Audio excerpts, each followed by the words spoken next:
Butter തയ്യാറാക്കാമെന്ന് ഇന്ന് നോക്കാം. അതിനായി ഡെയിലി വീട്ടിൽ വാങ്ങുന്ന പാല് തിളപ്പിച്ച് തണുത്തതിന് ശേഷം അതിൻ്റെ മുകളിൽ വരുന്ന പാൽപ്പാട ദിവസവും ഒരു കണ്ടെയ്നറിൽ ശേഖരിച്ച് ഫ്രിഡ്ജിൽ സൂക്ഷിക്കാം.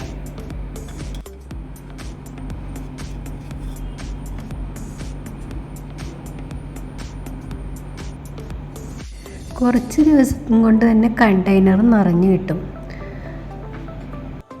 ഇതുപോലെ കണ്ടെയ്നർ നിറഞ്ഞു കഴിഞ്ഞാൽ അതിലേക്ക് 2 ടീസ്പൂൺ തൈര് ചേർത്ത് പിറ്റേ ദിവസം നമുക്കിത് ശുദ്ധമായ ബട്ടർ വീട്ടിലുണ്ടാക്കാം.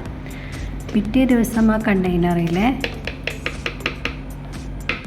തൈരെടുത്ത് ഒരു മിക്സിയുടെ ജാറിലേക്ക് ഇടാം.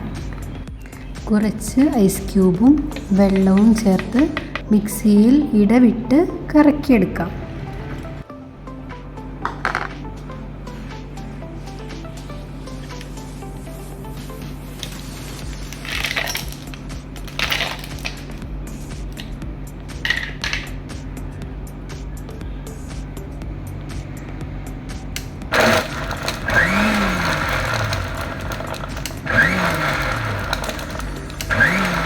കുറച്ച് നേരം ഇങ്ങനെ ഇടയിട്ട് കറക്കണേ.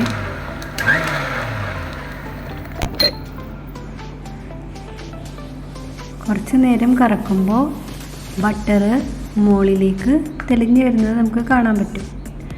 കണ്ടോ? അതിൽ നിന്ന് നമുക്ക് കോരിയെടുക്കാം ബട്ടർ.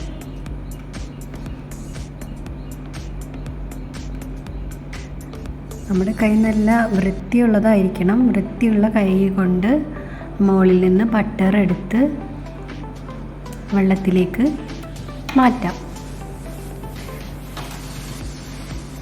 ഈ ബട്ടർ എടുത്തതിന് ശേഷം നമ്മുടെ മിക്സിയുടെ ജാറിൽ ബാക്കി വരുന്ന വെള്ളവും നല്ലതാണ്. അതാണ് ബട്ടർ മിൽക്ക്. നമുക്കത് കുടിക്കാം. ഇനി ബട്ടർ ഈ വെള്ളത്തിൽ തന്നെ നല്ലപോലെ കഴുകി പിഴിഞ്ഞ് നമുക്ക് മറ്റൊരു കണ്ടെയ്നറിലേക്ക് മാറ്റാം.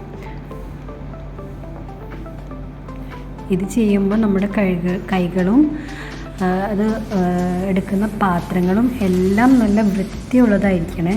കാരണം നമ്മളിത് കുറേ വീട്ടിൽ ഉപയോഗിക്കുന്നതാണ്. പിന്നെ കുറേ നാൾ ഉപയോഗിക്കാൻ സൂക്ഷിച്ച് വെക്കേണ്ടതാണ്. ഒറ്റ ദിവസം കൊണ്ട് എന്തായാലും ഇത് തീരൂലല്ലോ.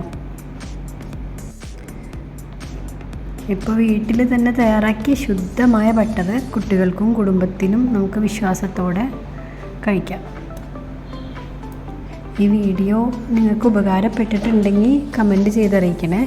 കൂടാതെ ഇഷ്ടമായ ഒരു ലൈക്കും ഷെയറും ചെയ്യാൻ മറക്കല്ലേ. അപ്പോൾ ഇന്ന് ഇത്രയേ ഉള്ളൂ. അടുത്ത വീഡിയോയിൽ വീണ്ടും കാണാം.